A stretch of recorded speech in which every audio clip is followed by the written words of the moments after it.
ในจะหน้ากับอันนั้นนะถ้ามีท่าอีเงี้ยจะเคยคิดว่าอีเงี้ยนะ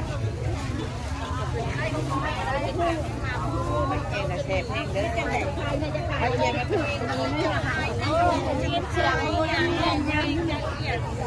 งสารพัดที่เขาก็พูดแล้วแบบ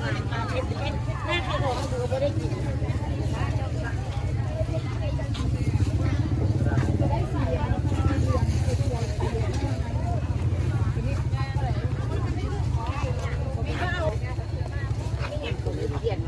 ตัว10,000เขียนผ่านมันก็เขียนมาลดนำ50 ล้านอ่ะ50 ล้านดีหัวใจเดี๋ยวนี้ลดเนาเด็ด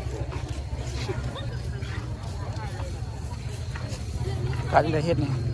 ให้หนิว่ามันข่าวอ่ะขายได้ไม่รอดนะคะไปแค่นี้ไปรอด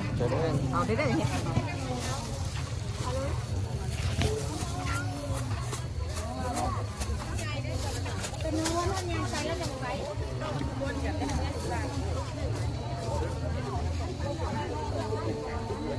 ยานบนนนอัสลีเด้อเคยกินน้อง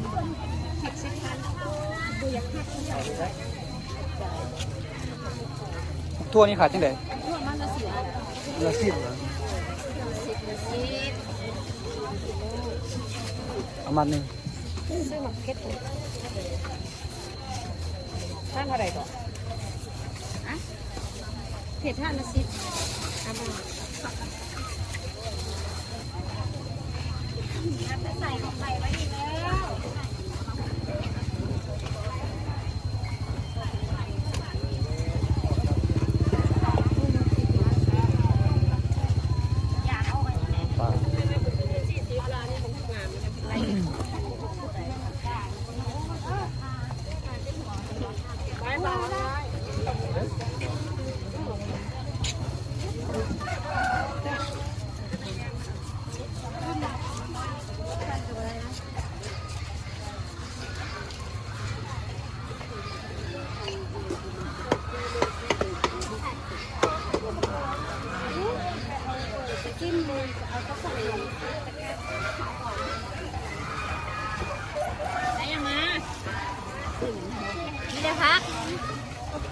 มาขายพักน้ำมันเดือดกินแม่เบื่อกินแม่แล้วอันนั้นบวกจ้ะครับ